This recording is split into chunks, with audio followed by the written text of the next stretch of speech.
Benji Fishy has officially returned to Fortnite, but is he coming back to stay? Is he going to be streaming every single day like Mongraal? Is he going to be competing, or is he just playing for a bit of fun? I also want to talk about what happened today with the new ranked divisional cups. They were an absolute disaster. So much went wrong. Is Epic going to fix it? And what does this mean for the solo victory cups, which has a lot of people upset with how late they're running them? I also want to talk about what's going on with the next season's update. We've just gotten access to the replay files, and a lot of the POIs like Polar Peak and Happy Hamlet that everyone was getting really excited to drop at actually aren't coming back. So there's a lot to cover in today's video. Let's jump into it.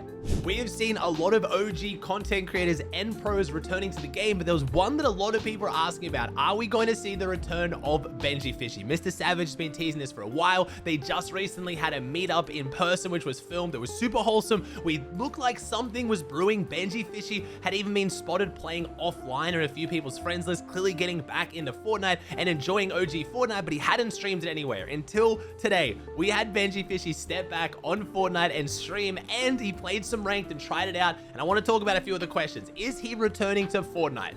Kind of. He's not going to be competing in any crazy tournaments. He said he might actually play in some tournaments with Savage for fun, just some smaller cups, but nothing crazy. But is he going to return to Fortnite being his main game and streaming a whole bunch? I mean, he had over 10,000 viewers on Twitch today.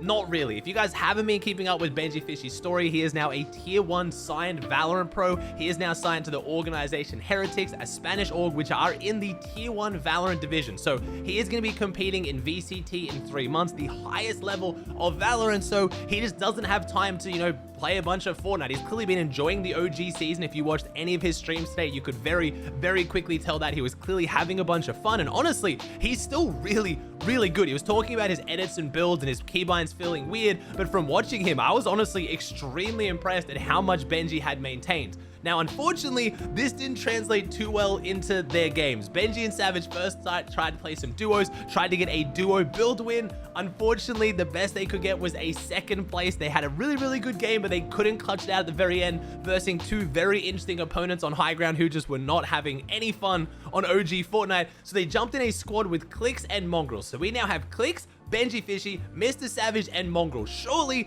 this God Squad could get an easy victory. No, it took them about 3 hours of playing ranked squads. They couldn't even make it out of Tilted. Of course, the stream sniping was ridiculous. There was a few blames going around, people saying Mr. Savage was selling. Mongraal kept stopping to order food and go AFK. Clix got rebooted 4 times in a single game. There was a lot of blame being thrown around, but in their last game, they decided to jump into a regular squad match, not ranked, just to get their free victory out. And they came second. So Benji has played OG Fortnite. He's yet to get a win on the board, but he said he will be playing a few more times this season at least. He's loving the game. He's having a lot of fun on it, and he might even be playing some smaller tournaments, maybe like the skirmishes or some of these ranked cups with Mr. Savage. So Benji's back. He's just not full-time on Fortnite anymore. Now, speaking of these ranked tournaments, we had our first look at the ranked divisional cups today, and honestly, they were a bit of a nightmare. There was tens of thousands of people who showed up to play them. If you guys don't know what these are, they're basically the new version of divisional cups, which previously divisional cups were a bit divided. Some people absolutely loved them, some people hated them, but they did have a massive prize pool and they were pretty exciting. These divisional cups this time around, they're only based on your rank. You don't level up through the divisions through playing tournaments like you used to, and the best you can get is a glider. For any of the divisions, if you get 75 points in 4 hours with unlimited games, you get the glider. So you just have to get, a 5 elims and a win's worth of points in 4 hours to get the glider. So I wasn't really going into it hoping too much, but there were some crazy queue issues today. If you tried to play the tournament, you already know queue times were getting upwards of 10 and 15 minutes. On EU, queues just turned off for an entire hour, so the tournament ended up being extended. It went for 5.5 hours for a glider. It was a bit of a nightmare. It was a bit of a mess. Honestly, I don't really know what Epic is trying to do with these ranked cups. I think they're just trying to obviously maybe get some of the casuals who are returning to Fortnite in this big boom to play some ranked, try it out, and then maybe try out some tournaments. But I really think there's better ways to do it. The solo victory cup, I think, is gonna be a way better way to do that for people returning to the game, or even better, the duo no build victory cups. Like, look guys, if you make the finals, you can win $200 for winning only 1 game. Like, I feel like that's so much more appealing than a glider, but Epic tried something new. It honestly didn't really work, but we'll see how duos and squads goes. We still do have next week of these ranked cups as well, I think in 2 weeks time. So it's not the only ranked cups we have, but so far tried something new. Didn't really work, at least in my opinion. Maybe you guys had a great time. Let me know in the comments down below if you love the tournament, but across the board, from what I could see, it was a bit odd. Speaking of odd tournaments, we've got a fantastic week of competitive ahead of us. We have a $100,000 Boom TV Duo No Build Cup bringing back a bunch of OG creators and pros. We've got a Steel Theories $10,000 Build Trio Cup going down today. I'll be watching on my Twitch channel if you want to swing by. We also have the skirmishes going on again. We have 2 solo victory cups and 2 no build victory cups this week. So a bunch of tournaments, but one of the big complaints right now is going on around the victory cups and their timing. They are running extremely late. For NA, when the last games are finishing up, it's going to be like 1 a.m. in the morning, and it's a weekday. Obviously, they're running these divisional cups on the weekend, I'm guessing because they thought they were going to be super popular, despite the 15-minute queue times people were getting, where these victory cups potentially would have been much better on the weekend, because they're having to run really, really late on a weekday, when it's probably the tournament that gets most of the players the most excited every season. It's their chance to earn money. You win a game, you win $100. It has obviously opened up earnings to so many more players, and they're just really fun. So I'm not sure why Epic is running them so incredibly late. At least we're getting a lot of them, but maybe if the divisional cup does completely fail, Epic might move around the schedule and put the solo victory cups on the weekend. At least I'm hoping so for your guys' sake.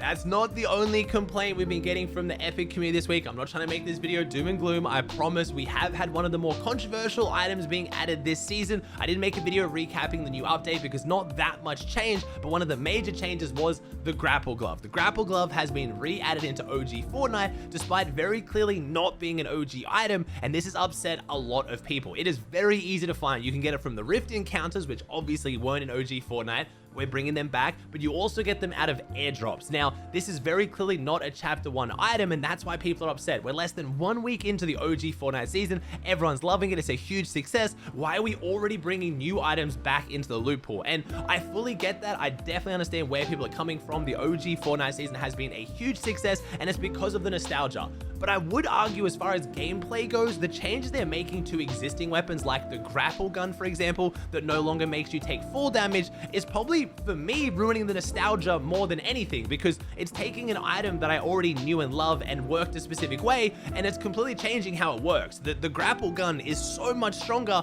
than the grapple glove. The grapple glove, you still kind of swing around slowly. It glitches if you're wearing a bush. If you get shot, you take full damage, compared to the grapple gun, which is just, I feel like Spider-Man just jumping all over the place, no full damage, going crazy.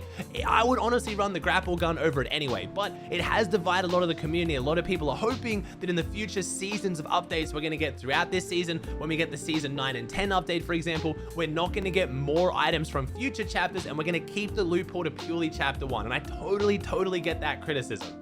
Speaking of future updates, the next one is around the corner, November 16th. This is us technically going into Season 7, bringing the most amount of map changes we're going to get this season. We're going to get the snow biome, and a lot of people excited for the fact we're going to get Polar Peak. We're going to have Greasy Grove go under the ice, but now it looks like not so much. If you actually jump into the replay files, which a whole bunch of leakers have gotten access to, and you fly around, you realize the next major map change isn't quite what we're expecting. The Devourer, who is inside the iceberg, inside the gigantic mountain, is no longer there. Polar Peak isn't there, and Greasy Grove isn't going to be frozen. So it's not going to be as many map changes what a lot of people are hoping. We aren't getting Happy Hamlet, but it does also mean we will technically still have more loot and more area. It was this kind of area of the map that when it got frozen kind of got a bit barren. I love Polar Peak. It's one of my favorite drop spots in the entire map. Same with Happy Hamlet. So trust me, I am sad to not see them coming back, but at the same time, losing Grease and a lot of the POIs around that also kind of got rid of a lot of the map with what it added. But I thought I'd let you guys know, because a lot of people are getting quite excited for that update, and I don't think people are realizing we're not getting quite as many map changes what people are expecting. Same with the update after that. When we go into Season 9 and 10, we aren't going to be getting Mega Mall. We aren't going to be getting any of those big new POIs. The only map change we're getting is we're going to be getting the Meteor coming into the map.